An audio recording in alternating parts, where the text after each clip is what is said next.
Welcome, everybody, to another episode of A Case of the Mondays, the Salty Nerd Podcast Monday night live stream where I get to talk to interesting people. And tonight I am joined by a former homicide detective and overall cool guy and a new author of his own book. Before we introduce him, though, I just want to remind you all that if you want to support the podcast and support what we do on here on this channel, become a club member. Go to saltynerdclub.com. There you get access to 4 exclusive podcasts every single month, and also our Discord access. You can join an awesome community that we have building on over there. And we have a ton of fun chatting with those people. We do live streams and video games, and we chat about different movies that we want to talk about. And you guys get to be hands-on involved in the podcast itself and help us grow and help us make more and more awesome content for you to listen to. All right, that is enough of my spiel. I am joined tonight by Derek Pacifico. He is the former homicide detective and all-around cool guy. You guys might have saw him last week on Matthew Kadish's live stream. He was the one who helped him write one of his books, and he is a published author himself. How you doing, Derek? I'm doing great. Thanks for having me on. Of course. Thank you. You saved my butt. I know I told you that earlier before we started talking, but it's tough to get people nailed down on weird hours on Monday nights, but I appreciate you helping me out, man. Yeah, no worries. You caught me at a good time. I don't have to get up early tomorrow, so here we are. Let's do it. Excellent. Right on. Okay, so I told you a little bit about myself before we started recording, how the podcast got started. I'd like to know how you got started in law enforcement.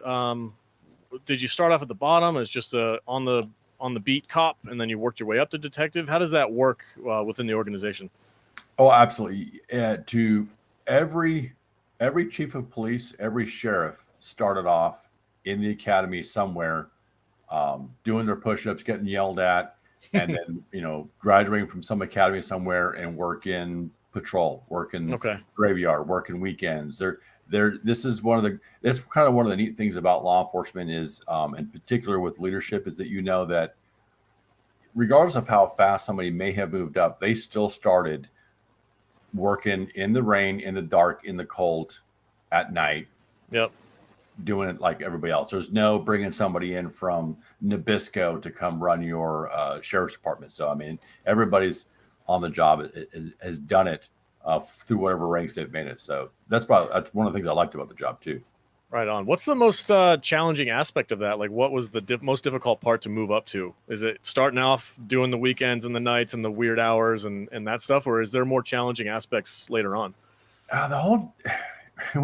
We joke that this job will be easy if it wasn't for all the people.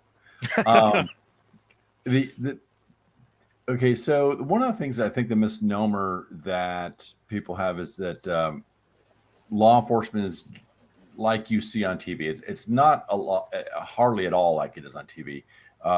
It's first of all, it's a far tougher job mentally than people know.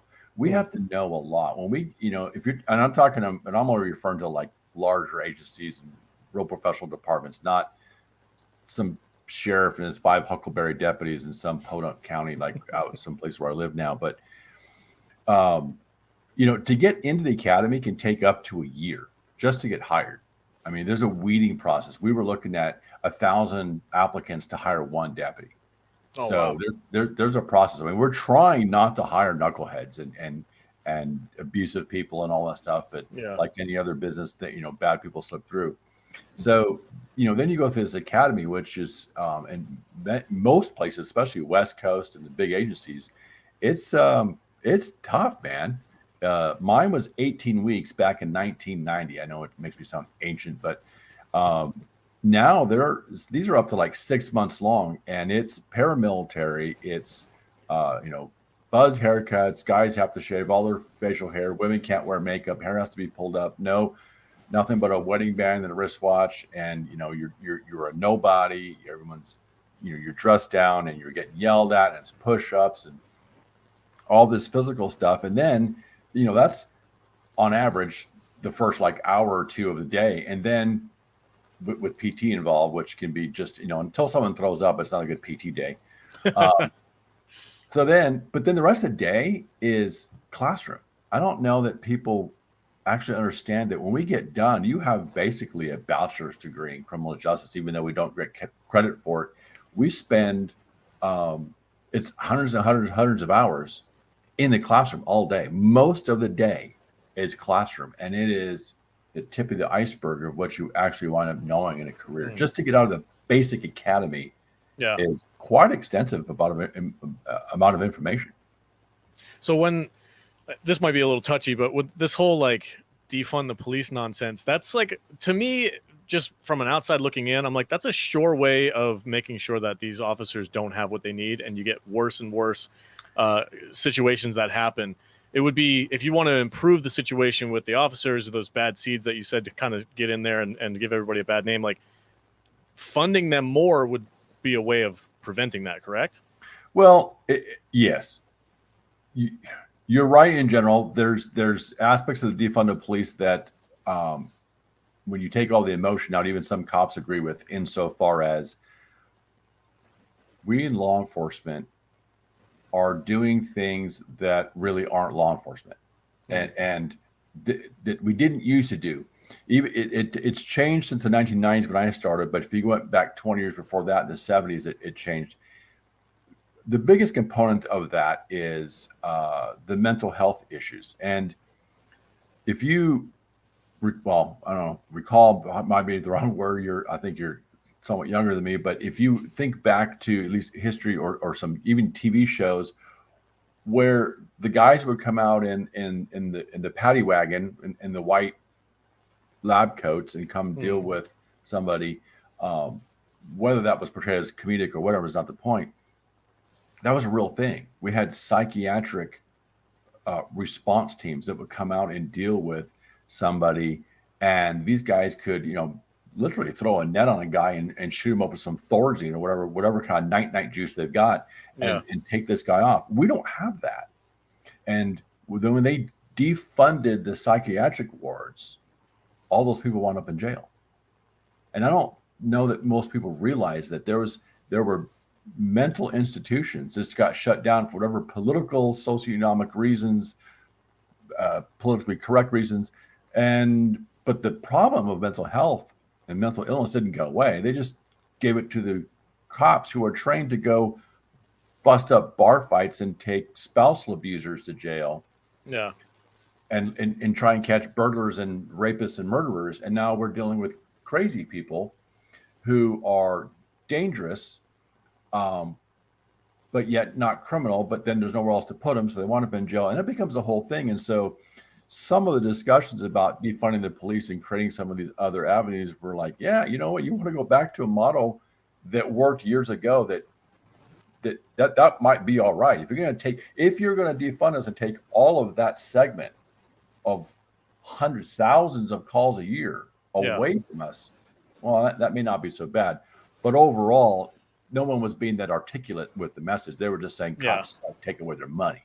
Yeah. That's the thing about social media and stuff like that, is everything gets boiled down to the bare salt of the situation, and there's no nuance left. No. So that's interesting. I'm surprised to hear you say that. That's kind of cool and interesting idea that I honestly, because I'm probably not involved in that kind of situation, is like, I didn't really think about that. You guys wouldn't mind having another department who is specifically designed and trained to handle certain situations, as opposed to having just a catch-all, here, give it to the cops kind of a thing.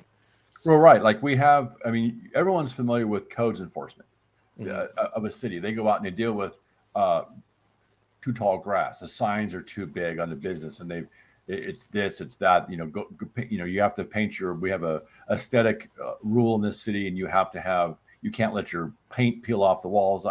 That's not a gun and badge type call. That's a ticket, right? That's an admin. Yeah. That's a dogs, animal control. Those are all things that cops, we don't need to waste a highly trained deputy sheriff or police officer on those things. But yet we wind up often doing that because we cut out the money from these other services and then go, well, give it to the cops. Yeah. That's, and then you've got, like I said, you've got people not trained to deal with this. We show up with a baton, a taser, pepper spray, and a gun to an issue that might need medication or what have you. So it's an interesting thing. And law enforcement's evolving still as we sit here today, because it for some people, they still don't call it a profession. Most people, I think, now do consider police work a profession, but for many years, you weren't allowed to say that. you guys are just a job. It's just a job. It's not a profession. It's not a real profession. And there's stigma that goes with that for years. And so if we call it a profession, then maybe we need to pay professional wages and give professional perks. Well, we can't afford that, so let's not call it a profession. And that's where you get into all the politics and all the bullshit. Oh, okay. It just really renders things down to people trying to do the right thing for the right reasons with a limited budget. Yeah. And but cops don't get into it for the money. We get into it for there's stability of pay. I mean, there's no doubt about the fact that it's not going to be high pay necessarily, even in some places it might be. But for the most part, you don't have to go drag a sale out. You don't have to go and convince someone to buy your product, even though that's where the money's at. But you do have consistency of wages you can count on, and you have a public retirement system typically that goes with that. Yeah. And although it might not be a large amount of money, it's there. It's consistent, and you can at least count on it versus, maybe somebody else makes $1 million, but maybe they blow it. So, Yeah. So, just before we move on to the next section, what kind of advice would you give somebody who's like maybe wanting to get into law enforcement, especially with these days with everything going so crazy in the world? What advice do you have for somebody who wanted to get involved in that? Go on some ride-alongs. Definitely find an agency. Right now with COVID, it may be difficult because they may be disallowing it, so that kind of makes it tough. But talk to real cops, but talk to more than one, because you can you don't want to get Mr. Rosy guy who tells you no bad stuff about it, and then you don't want to go and hang out with the old salt, as we call it, the salty nerd here. We don't want to hang out with the old salty, crusty guy who's 4 years from retirement, and he's been rode hard and put away wet, and he's just tired. Yeah. So, but go on those ride-alongs. I went on four ride-alongs, which helped me, and on different departments. I mean, depending on where you're at, I guess but even in San Bernardino County is the largest county in the contiguous United States. I still went on ride-alongs with PDs within the agency, and went on LA and San Bernardino. And so I got a taste of how I was treated was a big deal too.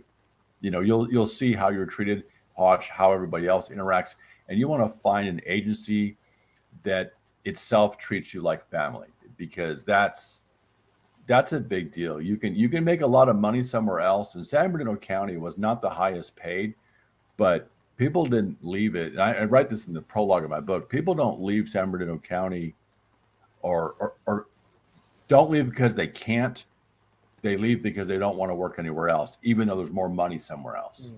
And that's a great reputation for an agency to have, is that, and we don't pay the best, but we sure do get along and support each other and have great training and take care of each other. Nice. Okay. All right. So when you were just a regular beat officer, you're out there doing your thing. What was the direction that you decided to go in as far as becoming a detective? Was that something that you always had in mind, or was it as you got working into the job, you were like, you know what, I think I'm going to go for it? When I first started on patrol, I thought for sure I was going to be a narc, because can you explain what a narc is? I think it has something to do with narcotics. Well, yeah, narcotics officer. I was going to be wearing jeans, and I probably couldn't grow a beard. I still can't grow a beard. That's fine. You have a lovely beard, but mine just gets all. Thank you. No, I thought for sure I was going to be a narc. I was going to be wearing the jeans and t-shirt and attack vest, and the TV show Cops had really just came out in 1989, 88, 89, 90. Langley Productions, they're that show that we all know and love, and that was really centered around narcotics, and they did really cool stuff with the Trojan horse stuff, where they're hiding in the back of fake box of TVs, and really a bunch of cops back there. I thought, this is great. This is fun. And I did some narc stuff, but then I quickly realized that dopers are a breed, man. I mean, first of all, every car and apartment that you go to that's full of meth just smells like ass and feet. I mean, it just, the people are disgusting. Yeah. But what really got me was, I got a call as a patrol officer. And this is something else that people mistake in books and movies, is that street cops see the murder or experience the murder before homicide gets there. We're the ones that say, hey, there's a homicide, come out. So I get this call. I'm probably about 3 years into the job. So I'm no longer a rookie. Now I'm a new guy. So there's rookie, then there's rebels. new guy, then there's veteran. Yeah. Nice. So I get this call. So the call comes out as guy just shot himself right now. He comes out, beep, beep, beep, 911. Guy just shot himself in an apartment. So I rolled code 3, license siren, and I pull up to this apartment, and it's meth alley. It's just these scumbags, and all these white trash idiots with no shirt and long scraggly hair, no teeth. Hey man, my buddy this, my buddy that. So I go in, and here lies this guy in the kitchen, and he's got a GSW to the head, and he's DRT. He's dead right there. Mm-hmm. And there is a massive amount of blood that has pooled out around his head. But the edge of it, about a half an inch ring around the outside edge, is already coagulated and dried. And it's got that layer. I don't know if you've ever seen a large puddle of blood, but like any, I guess, other viscous liquid, you kind of get this film over the top and it starts to dry out. Like the crust, yep. So I'm looking at this going, okay, I'm not a homicide detective, and I'm not a detective at all, but I'm also not born yesterday. This guy didn't just shoot himself. I've been to other suicides and shootings where people and they're bleeding. This guy's done bleeding. He's bled out, and the blood is coagulating and crusting. I'm like, okay, there's a problem here. So I call my sergeant and say, hey, get down here. I've got a problem. And everyone's acting hinky, but they're also doped up. So I'm like, everyone looks hinky in this neighborhood. But I just didn't like it. So my sergeant comes out. He's got more experience. He looks at it and says, yeah, this is a problem. So we call homicide. So I don't let anybody else in. I secure the scene. Homicide gets there, and this guy comes in. I'll never forget. He walks in. He goes, all right, tell me what you got, kid. I go, oh, that's my guy, blah, blah, blah. The stories are lame, and it's late, and the blood's dry. I go, He goes, all right, show me what you got. So I walk him in, and this guy comes in, and he looks at the scene, and he just kind of looks around, he looks down. I mean, he sees the body, and he looks up, kind of looks around the room, and then goes, all right. So he was sitting right here. He shot himself with the right hand, and he goes, all right, there's the bullet. And sure enough, there's a hole that none of us had seen yet that went into the cabinetry. And he goes, he was sitting on this bucket right here when he shot himself. And I'm like, how do you know that? He goes, well, I'm reading the scene. And he gave me like a 5-minute quickie on blood spatter interpretation, and built that whole scene like that. And I was blown away. I'm like, okay, that was fucking cool. I need to do that job. That's police work. And the long and short of it was that the guy had shot himself.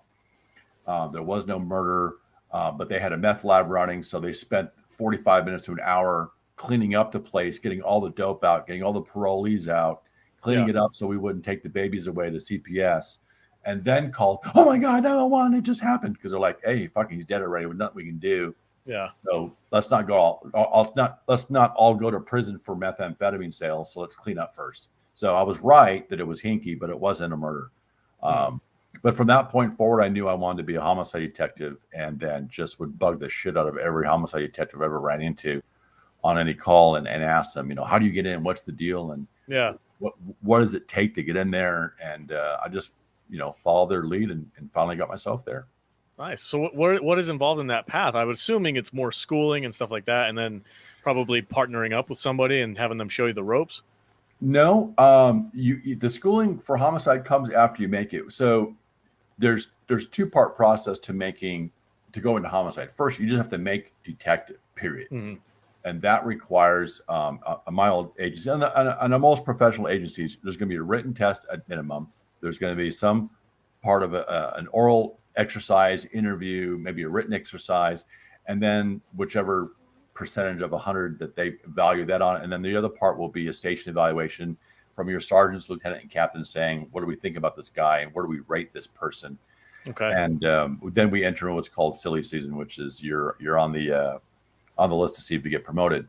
To make detective, and this is also the thing that, like, when I talk to writers, our detectives, in a perfect world, in the world we try to make, our detectives are our best street cops, not the lazy, has-been, alcoholic, jerk that we're about ready to fire and then they make them detective. That's not how it works. We take our best cops who are independent thinkers, who don't have to be, carrot and stick all day long to work. That these are the people that want to work, always biting into the apple.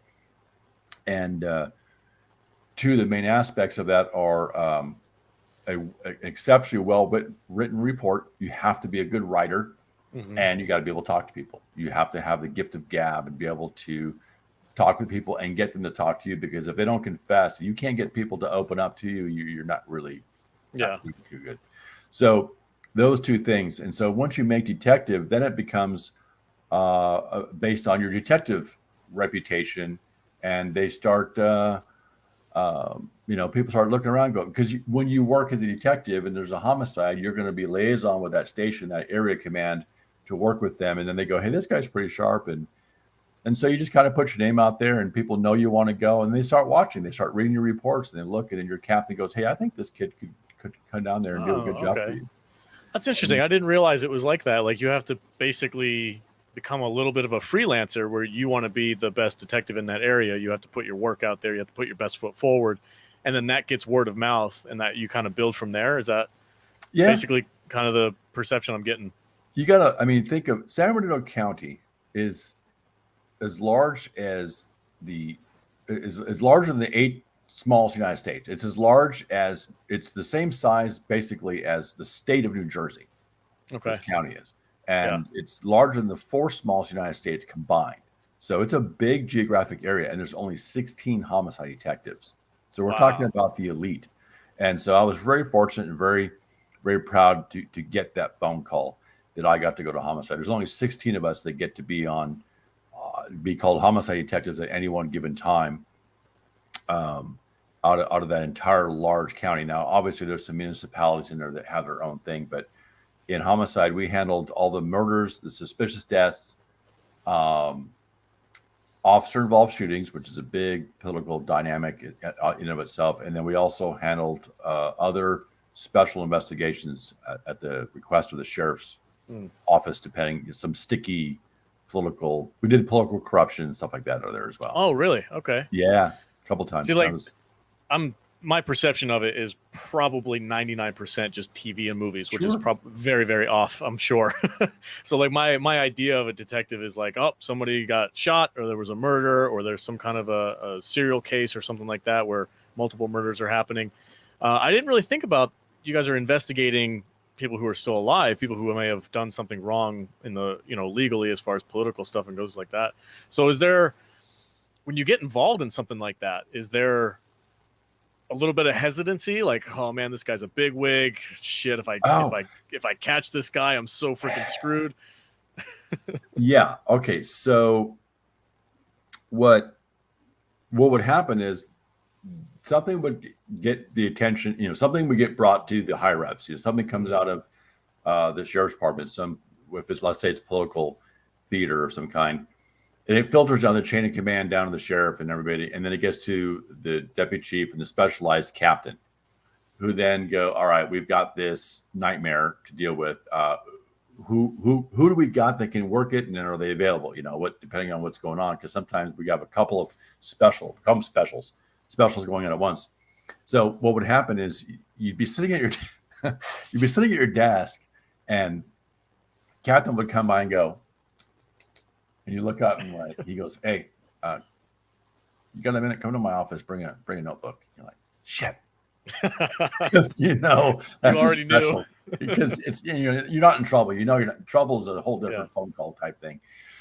So it's like, oh fuck, what's this going to be?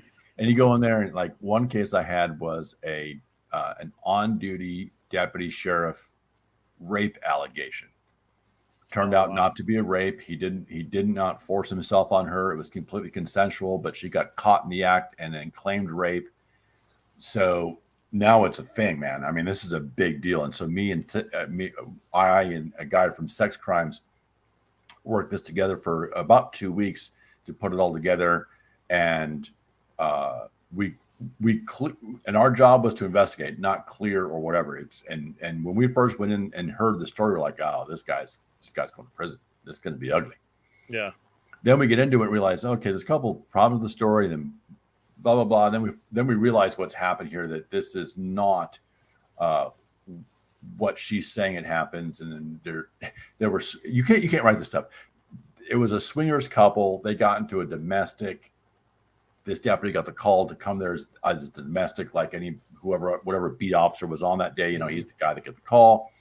And then, like in a lot of cases where there's been no physical damage or no physical whatnot, he's like, hey, one of you take off for the day. I mean, go to your friend's house, go to a pub, whatever. So the guy leaves and he stays back with the female. She's crying, and one thing leads to another. And so we definitely fired his ass. I mean, that was, he's definitely done, but he did not commit rape under the color of authority and commit any kind of felony act. And we were able to wire him up and have him go back there and talk to her and say, why did you say that I forced myself on you? She's like, I'm so sorry about that. I didn't know it was going to be a big deal. My husband she goes, I just figured that would make him go away. And that, I didn't know what else to say. But, once he knew, I was stuck in a corner. I'm sorry. Is this going to get you in trouble? He's like, oh my God. I'm looking at 50 years in prison. Of course it's going to get me in trouble. So, wow. I mean, it was a clear-cut case that of a false allegation on the force part, but that was a tough case. And then there was other ones where I had the city council was embezzling from the Canine Fund was one or something, and then another one was this federal agency, this water district, and it was people and federal grants to build pipelines, and these guys were making fake companies to hire themselves to build the thing, and then they would just hundreds of millions of dollars of overbilling through these construction companies. Not the kind of stuff you normally get with bar fights and robberies. And it was very interesting, and it took months to work that case.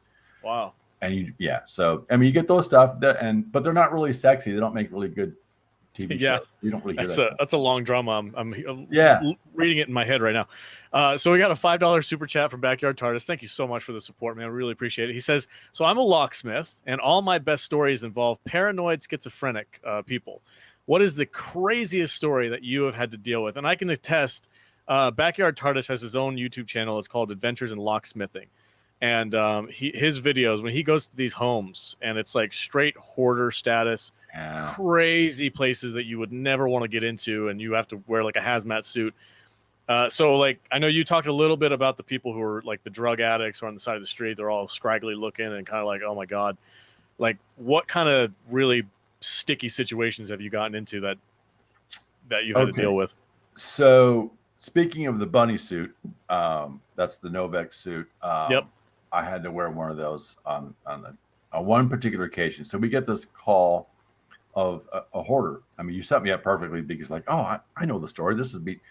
So we get this call of, I'm trying to think who went in the house. If it was some sort of social welfare, adult protective services kind of somebody had gone into this elderly woman's house, and it was literally these little alleys to get through the house. It was just awful. And there was a refrigerator in the back room, not the kitchen, but a different one. And in it were glass jars of body parts. No way. Yeah. And we're like, wow, this is and there's these dead cats and rodents, and it's just awful. I mean, I'm wearing everything I've gotten. I just that sounds just like a freaking movie. That's crazy. It was so awful. How did that what do you do in that case? Who do you call and be like, we need to take these out, and like, do you fingerprint them? Do you DNA test? What are you trying to do with these body parts? Yeah, so we now we call CSI, and they come out, and we've got hands, and then we're looking and going, okay, I don't remember exactly. It was like, okay, these are two right hands and two left feet or whatever. So this isn't one body. So this is like really, and they were putrefied. I mean, they had been in, I guess, a solution, but it wasn't the right. So it's all dried out, and it looks like a mummy kind of thing. And in one sense kind of interesting looking, and then another sense like this is almost like fake, like it's something you would buy in a Halloween shop, but it's not. And so we're talking to the old woman, and she doesn't really remember stuff, and she tells us it was her son. It was her son's collection, and so we started doing investigations. Collection, like he's collecting bottle caps or something. Well, it was. So what it was is he was an orderly at the hospital, and these were diseased or somehow whatever. These were amputations that were done legally. They were done as medical amputations. Wow. And he was the guy who was supposed to throw them away, put them in the incinerator. Yeah. For that kind of stuff, but he would instead just wrap it in a bag, I guess, and thought it was cool and would take home this foot this hand. And so, in the end, there was no mass murder or string of, cannibalism or anything. It was just, he thought it was kind of cool to look at people's eyes and hands and so stuff. When you finally figured that out, did you have to interrogate him, and did he just spill the beans? He was dead. Oh, okay. So it was all this, and that's, yeah. I think the whole thing took a couple of days to get the whole thing figured out. But yeah, it was like, okay, that's just weird. I mean, yeah. I mean, I see a lot of gross stuff, but that was just like, oh man, And so one of the guys snaps a picture of me in the bunny suit, and that's actually in our yearbook. We do an anniversary book every year, and one of the pictures and the specializes me in my bunny suit. I'm like, yeah. So, oh man, we got another $8 super chat from Gosso. Thank you so much for the support, man. It says, I have always wondered, do detectives and district attorneys clash, or is that just another Hollywood trope? So, do you have any stories where you're clashing with the big wigs up in the state office, and you're trying to put the law down on them, and they're trying to fight you all the way? Yeah, no. That's not how it works. That's not how it works. We're all friends. In fact, one of my best friends is now the assistant district attorney of San Bernardino County. Mike Fermi is a good guy. He'd be a good guest. Any large group of people that works together, you're going to have personality conflicts. And that's not what they're portraying on TV. They're portraying this whole divisional disdain for one another. And that's not accurate. Yeah. Not at all. In fact, it's not even that way necessarily with the public defender's office. I wasn't in it, but there was a band made up of deputies, district attorneys, and public defenders who played music, and they had some sort of police name. I can't remember the name of the band, but it was local. I mean, it was a fun thing. I've gone out to lunch with these people. When I was running my Explorer program, I would go to the public defender's office, and they'd all give me money out of their own personal accounts to help sponsor my program, help me buy uniforms for my Explorer kids, because they're all. Yeah, so it's not. Are there some dickheads in there that people just really don't want to go up against because they're just obnoxious and they've got their attitude? Sure, but as a general rule, in the district attorney's office, we're all friends. We spend a lot of time together. In fact, we sit ride shotgun with them at council table through a trial. So I got to spend, and my longest trial was 11 months. I sat day to day, and I basically got a law degree out of this guy. I mean, just sitting there, and I was writing notes and sending him and writing questions and helping with voir dire. And now it's a real team effort. In fact, there's true friendships that bond out of the DA's office and cops, and it's not like it is on TV. Oh, that's great. Sorry. Another one of no, that's fine. I'm glad you're busting those myths. That's a good thing for us. I like that. There's another thing too, in the kind of the same vein, is like you always see in movies and TV and stuff like, oh shit, internal affairs is here, or is there a division in that way? Or maybe if it's a federal agent, like, oh, the FBI is coming over here, stepping on our toes. Like, are those things still just Hollywood trash tropes, or is that realistic? So IA is a real thing, and internal affairs or professional standards, whatever it is. But the truth of it is, these guys are also our friends. And there was one point where they're looking at sending me to IA because I was a good investigator. We did it at the sergeant rank. We had ours at sergeants and above, because it was, when you're dealing with deputies and detectives, it's easier to outrank them and deal with some of these issues. Where most of your problems happen is at the patrol level or your deputy level somewhat at detective level because we've mostly got it figured out not to be a complete douchebag. But people get themselves in trouble at all ranks. But mostly it's your deputies, mostly it's your new ones, mostly it's force. It's usually your mouth and your muscles that get you in trouble. Okay. So the thing with IA is that they're not searching for stuff and looking around. They get a call and they don't really want to deal with them either. I mean, a lot of, truth be told, most of what runs through IA is all BS. It's false allegations. What I think the public doesn't know, and I'm glad you asked this because I didn't think about this, but the number of false calls, false allegations against law enforcement for a long time was really, really high. I think I haven't asked, but I would venture to guess it slowed down with our own cameras and microphones. I know that our department years ago they were really expensive. They're like $85 back in the 90s. That's a lot of money for these micro cassette recorders that we all carried in our pockets. And some people put a mic in them and clipped it to a pen, and you'd run this thing all day long. And they told us batteries are free, and so are tapes. Just have a pile of tapes and just roll those tapes through your thing. And I can't tell you how many times.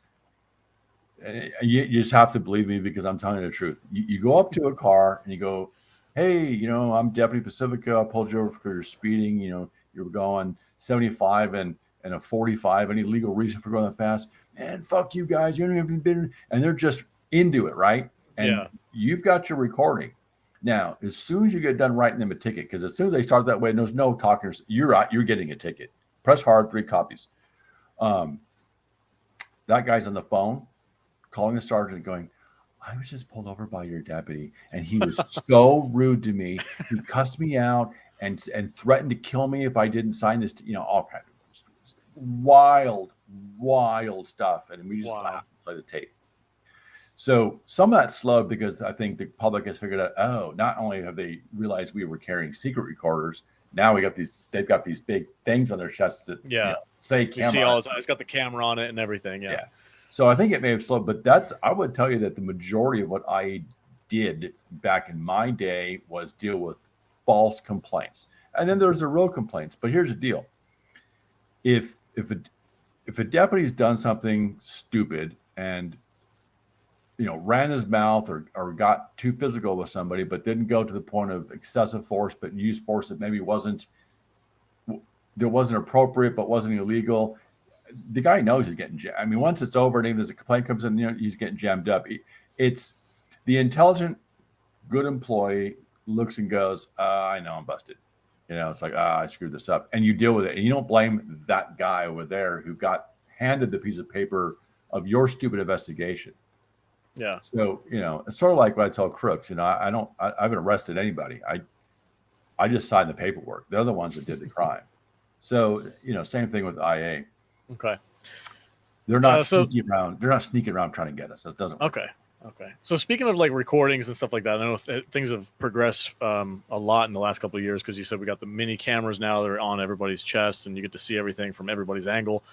There's something it's something that I watch on YouTube sometimes. I'll see these people like they're in their car, they pull out their phone immediately and start recording, and the officers kind of get put off a little bit by that. They're like, "Hey, you're recording. We'd rather you not, but it is legally your right." There's like some question whether or not it is or not.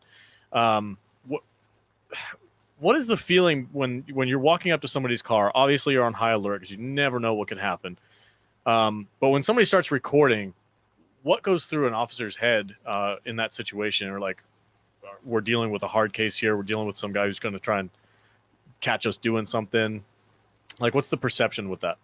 It depends on the officer, and I'm not dodging the question, but it depends on the officer and depends on their maturity. I wouldn't say age necessarily, but they most times go hand in hand. And it depends on the training and what they're used to. It wouldn't have bothered me. Okay. It wouldn't have bothered. It's like, all right, once I see that it's a camera and it's not a gun, and I'm confirmed that it's not, because you can put a 22 into an iPhone. So, once I know it's not a weapon, and I know, okay, this guy is just a jerk, and he's going to be whatever. Great, you've got evidence. You've got evidence of my professionalism. That's how I look at it. Okay. And a lot of cops do. See, keep in mind that happens, I would venture to guess, way more than you're seeing on YouTube. The only ones that make it on YouTube are the ones that are self-conscious, that are acting like a jerk, that don't do well. Because what good does it do to show this really pleasant officer goes, "Oh, hey, you're recording? Hi, how are you? Here's my name." Yeah, exactly. You know, and then does all this great stuff. Well, you've got nothing, so that's not going to sell soap and Fords. So we're not going to put it on YouTube. Yeah, it's not going to make national news, so it's not going to end up out there. Right. Again, it's that whole social media. Everything's boiled down to the bare salt. It's just this is 1 out of 10,000 things that happened today, and you just happen to film this one. Right. So as a detective, you're working cases. Did you have a case out there that you were like, that really struck you as either very peculiar or something that still kind of scratches your head about today? Is there? So your book. Good. This is a great segue. You wrote your own book, and this book is about a case that you did. Yeah, yourself? It's about a case. It's about a case that wasn't solved and that can't be solved. Well, can't say it can be solved. Can't be prosecuted because everybody involved in it is dead. Wow. And the case goes back to the in the real world. It goes back to the early 2000s, and people were already in their 50s and 60s and some higher 60s when the thing started. And that's 20 years ago. So everybody involved with it that was a primary suspect has passed. It was a really intriguing case, and my book Greed is based on that case, of course. And then I go take some fiction. And here's the truth: that case, the real case, is so big I could not fit it in one novel. Wow. It was sort of the not the same reason, but sort of the same thing. Like when George Lucas talks about how he wrote the movie and realized he's actually got 3 movies. He can't. Yeah. His whole idea couldn't fit in one movie, so he got Hope, Empire, and Jedi. Here, I had to just cut entire segments of the real investigation out. It's too much. This is going to become a Tom Clancy novel, which I love, but I wasn't looking to write a 1,000-page novel. And so there's whole segments of the case that just are not even referenced in the book because this is too much. So the real case, when I would bring in a new person would come in to help on that case when it was still active, no kidding, no exaggeration, I had a PowerPoint, and it would take me 90 minutes of explanation, talking, and writing on a board to get someone to brief somebody in, and then they would look at this and go, "Shit, give me this again." And I got a summary. I think the summary is like 40 pages long. Wow. Which is just a summary. That case had me chasing millions of dollars around the globe. I had done so many search warrants. Now this would change today because everything now comes in e form. I mean, back in the day when I got a CD, we thought we were styling. We got a CD. But most of that information, that case actually came in the bank records came in hard copies. In those box, they put the box on your desk and they stack it up super high. I filled 2 4-drawer those tall metal those typical filing cabinets, filing cabinets, to where the point where we were done. We just locked it and put the evidence tag on the filing cabinet itself. Wow. It said everything in here that's book 1. This is book 2. I mean, it just went on and on and on. Really intriguing. It was a murder about greed. It was about money, and so I used that basic story and the basic story elements for my book Greed, which came out July 1st of this year, 2021, and the people in it are based partially on me, but it's an amalgamation of me and my partners and the best and the worst of our traits. And it's not really about Derek Pacifico, but it's about some of Derek's experiences that I gave to Eli Hockney, my main character, and his partner Nate. And there's parts of me that are actually a Nate, and there's parts of Rick that are actually who's a real guy in part. So it's an amalgamation of all these characters. And but yeah, it's based on a real case that was really intriguing, that consumed a better part of my time in Homicide. And just out of money and the difficulties of it, we weren't able to solve it. And in the meantime, I kept up on it. The people that I believe were the suspects who did the murder, the main guy died of a heart attack about 4 or 5 years ago. So that's it then. Yeah, that's kind of it for that. I don't know that we'll ever find. There's no deathbed confession, and I don't think his wife or daughters or kids know stuff. So yeah, that's that. But the other cases, I have to say proudly, my team, we walked out. I walked out of there with about a 90-something% clearance rate. Oh wow! I did not leave any cases behind. There was a couple of cases that were open. I think there was a motorcycle murder, the motorcycle gangs, and some other gang murders. Oh, okay. I was like, a motorcycle murder. Yeah, there's a lot of those. Okay, it's just like gang warfare then. Yeah, like the HAs and the Vagos and the can't remember them all now. Yeah, but yeah, they like to go out to Parker or out to Arizona and shoot, or the Vegas and shoot each other on the way back. And it's really nice when people leave with their beef out of Las Vegas and then cross into San Bernardino County and then kill each other, and then we're stuck with a story that started somewhere else that we got to. Yeah. Do you guys work with other cities and stuff like that for situations like that? Where like, hey, this guy's clearly from Vegas, to call him up. Do they send somebody over to you to help out, or is it just kind of laid on your lap? Oh, it depends, but no, all cops work together. I mean, I live now in Knoxville, Tennessee, and the reason I do is I came here to pick up a murder suspect with another member of my team, another teammate from another guy from another team. He says, "Hey, I need somebody to go with me," and I was available. His team was in court, and it's like, "Hey, can you go with me to go get this guy?" And I'm like, "Sure, yeah, I'm going to Knoxville, whatever." And I came here and just fell in love with it. And he had made contact with Knoxville, and we came out here, and we were picked up, taken everywhere we needed to go. Everything was handled. Everything was taken care of. Nice. And we do the same thing for other people.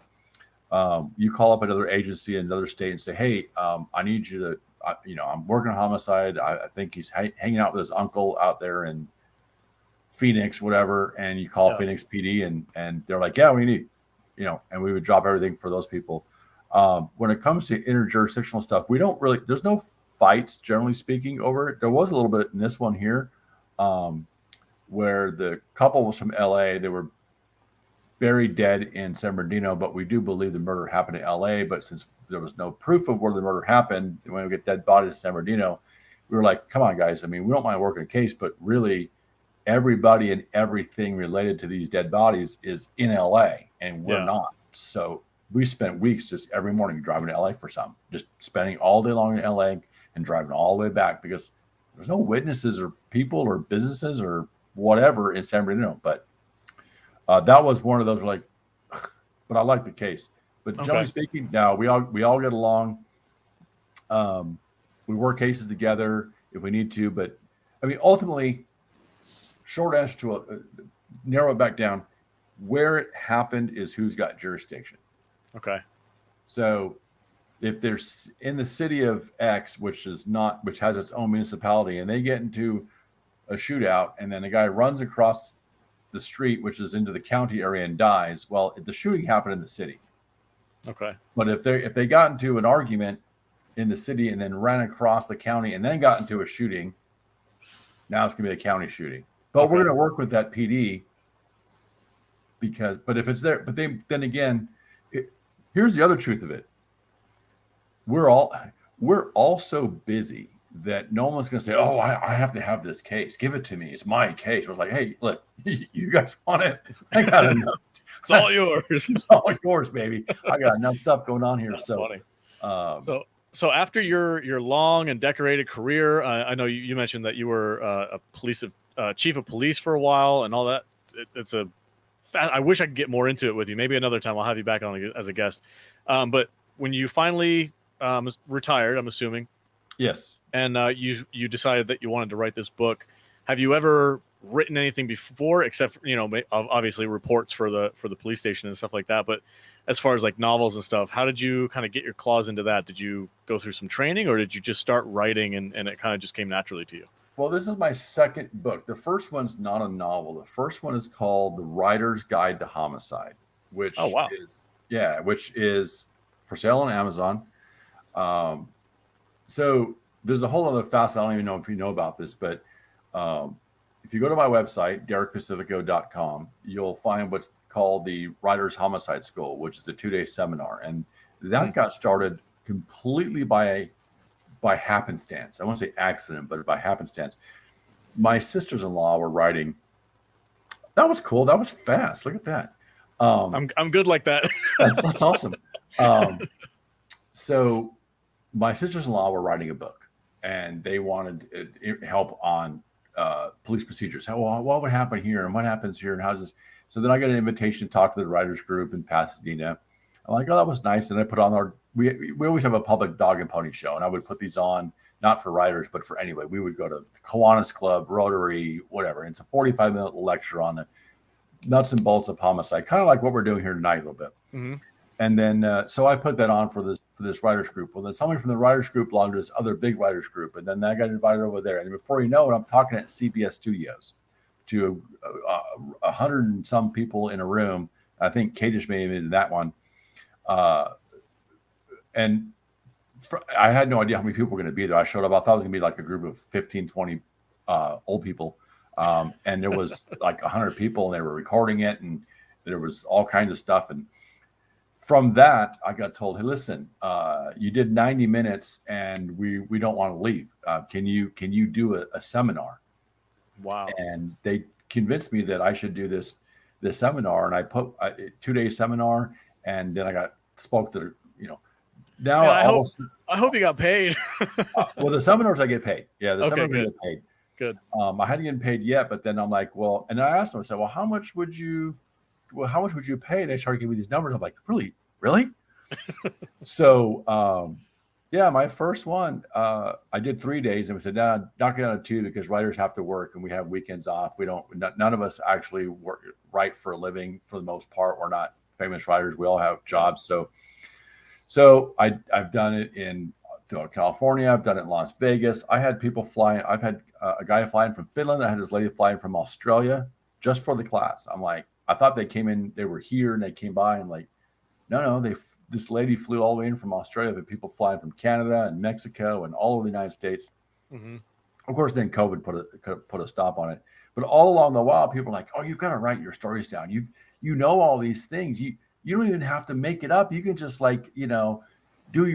do what you do in your class and just write it out. So I wrote the first chapter and sent it to a lady who had been bugging me. She said, you've got to write. You tell a great story. That means you think in stories, you think in segments, you think like a movie, write it. So I wrote a chapter, and she was like, okay, this is really good. Keep going. I'm like, all right. So then piece by piece, I wrote it. Nice. And, this one took a while to do because I really didn't dedicate myself to doing it till COVID struck. And then I was home. Yep. I'm like, well, shit, I got nothing else to do now. I mean, I've done every honeydew. I have a brand new house. We just got, so I don't have to fix anything. Thank God. It's the first new house I've had. And I was home for the summer, stuck at home. So I finished the book. Perfect. It's great. Yeah, I built this office that I'm in right now is actually in my garage. I built it because COVID hit, and I was like, I need a place to do my podcasting. I need a place to edit. I need a place to do all this stuff. COVID it's a weird double-edged sword. It's like it's not a good thing, but if you focus on something, I feel like there's benefit to having the world kind of slow down a little bit, and you have time to kind of think about what you really want to do with your life. And like for me, like I operate heavy equipment, and it's a bogus job where I move dirt from point A to point B, and I get paid for it. And I'm like, man, I would love it if I could do something different. And I'm like, the podcast is kind of the thing that I want to lean on. And also, I talked to you a little bit before about narration. Like I'd love to learn how to narrate books and get into that. So, yeah, it's COVID is a weird thing, man. If you take the opportunity that you might be presented as a negative, like I got laid off from my job, I'm like, oh crap.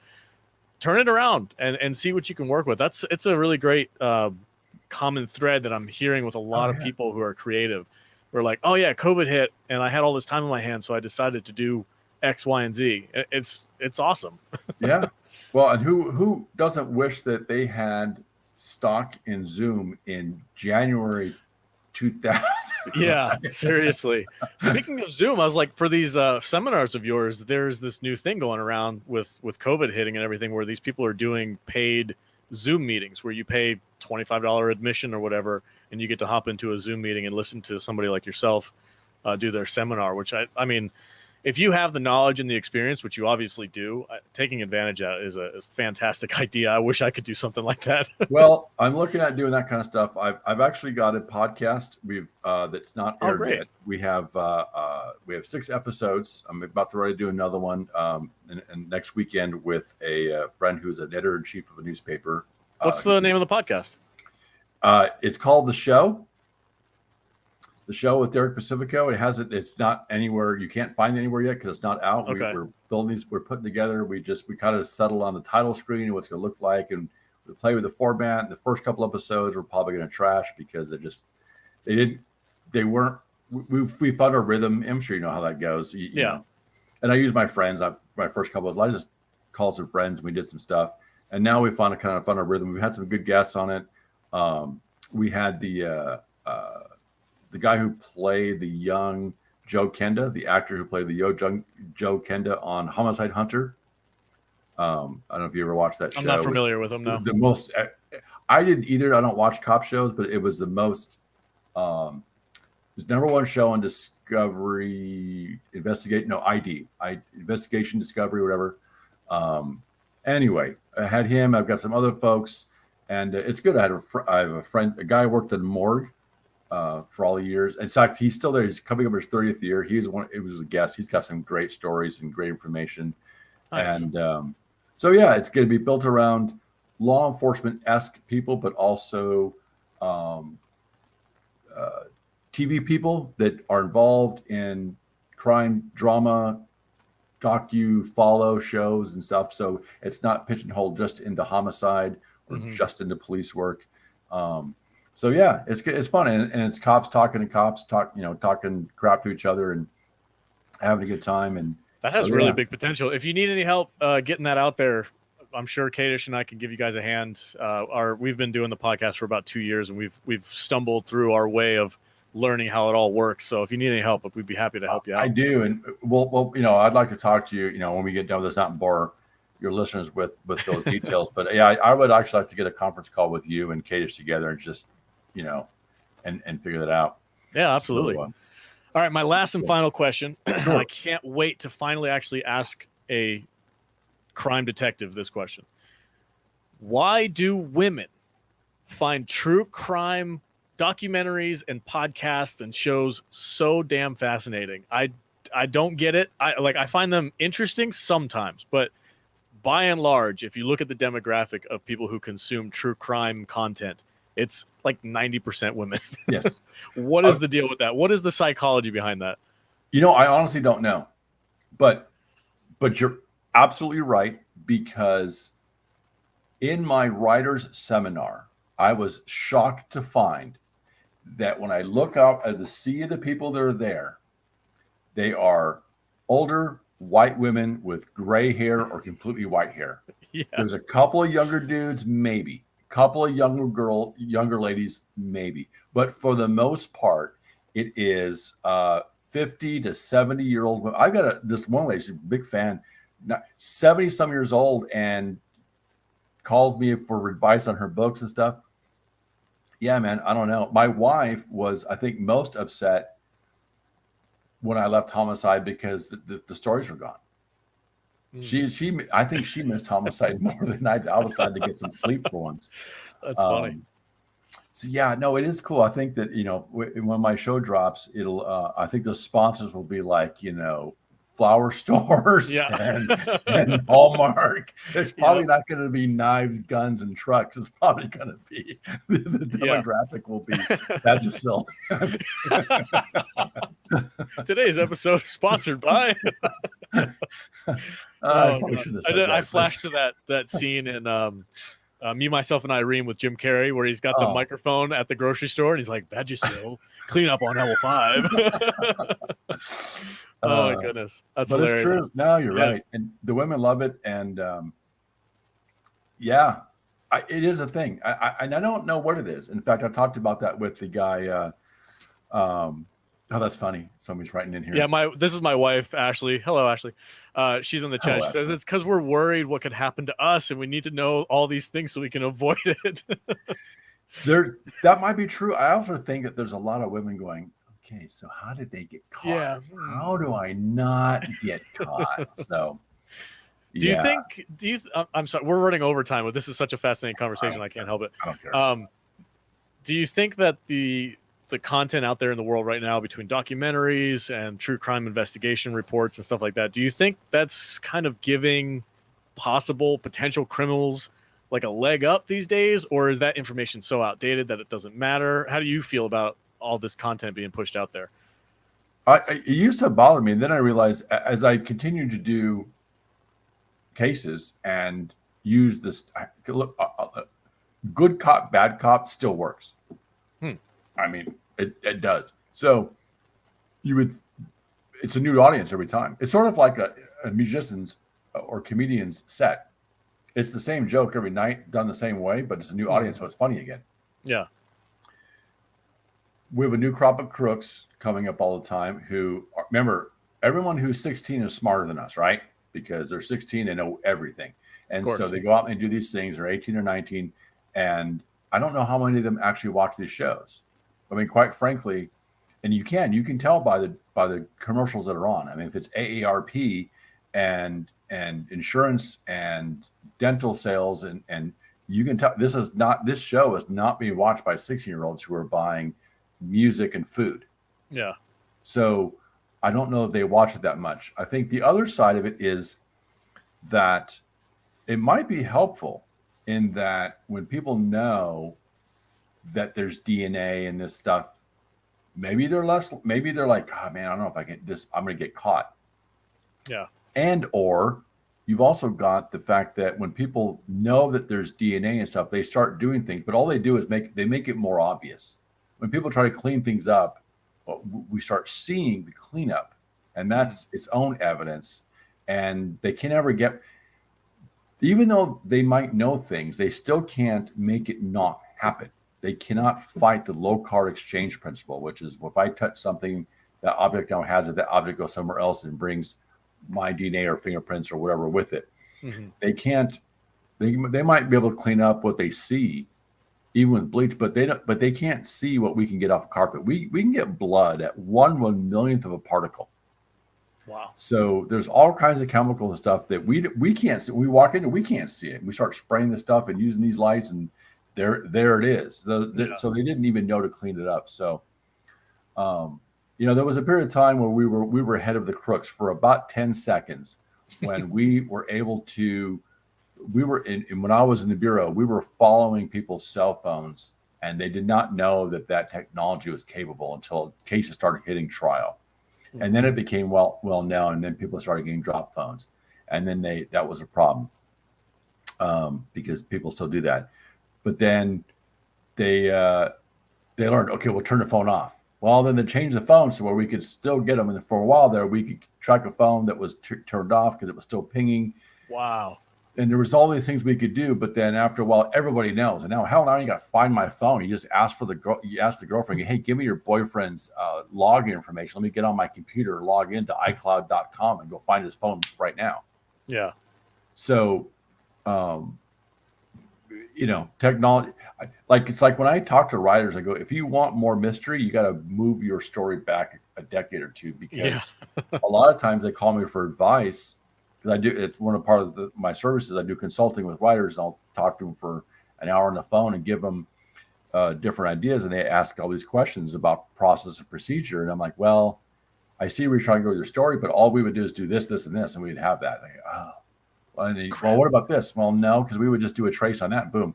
So I'm like, why don't you make your story like in 1985 or something? Because if you want to do that, you're going to have to make it before we could track a car. I mean, we got OnStar.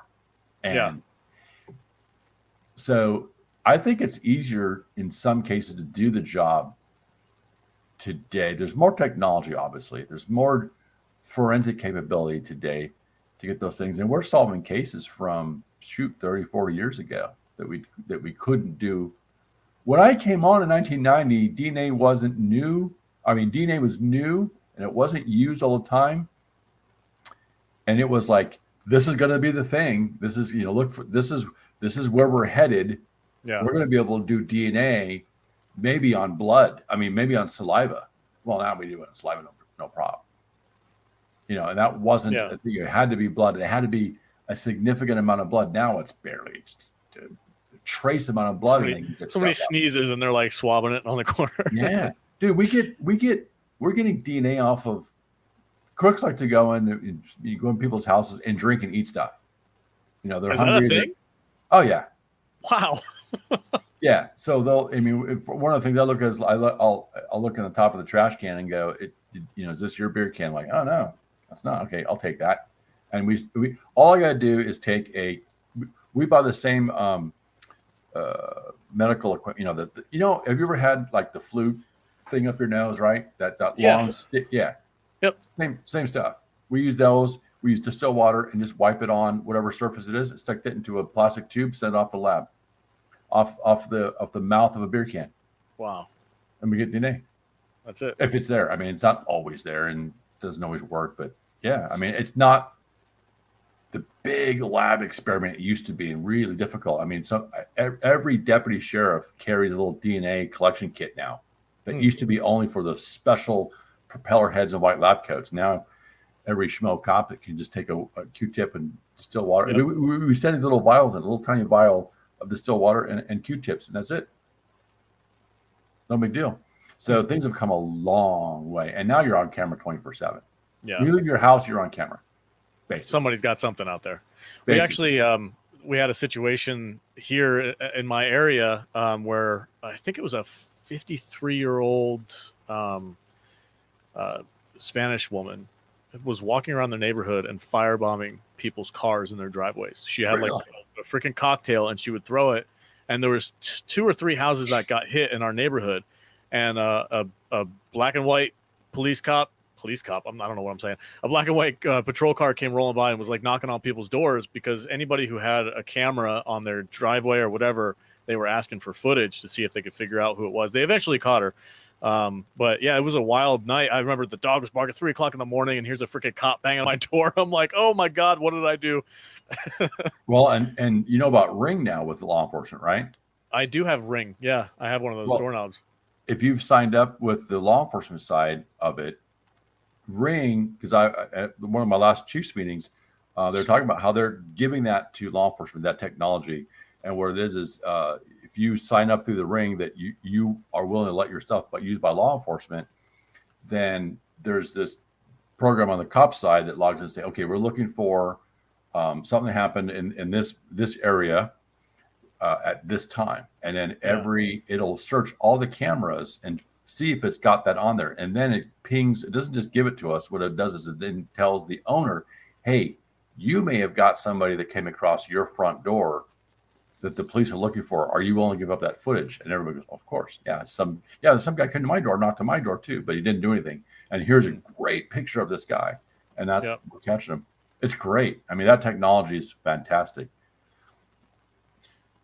People worry about privacy concerns, but it's like, I was gonna say that. I'm like, there's a fine line between like, yes, we want to help law enforcement. Of course, we want to help get people who are dangerous off the street. And then there's another thing where it's like, you guys can tap into my camera anytime you want. No, it doesn't actually. And no, we don't actually see it. What happens is when we say we're looking for this kind of thing at this point, it then searches the system, see if anyone's got something like that, and then it pings the owner first. And they have to allow it. Okay. And they have to allow it. Oh, okay, cool. Yeah. But I'm all for it then. Yeah. So people worry about privacy, but then don't have a smartphone. Yeah. I mean, really. These things, you can track anything, anywhere. My wife tracks me when I go to the grocery store. Why are you at the coffee shop? Yeah. What are you doing this All right. Yeah, exactly.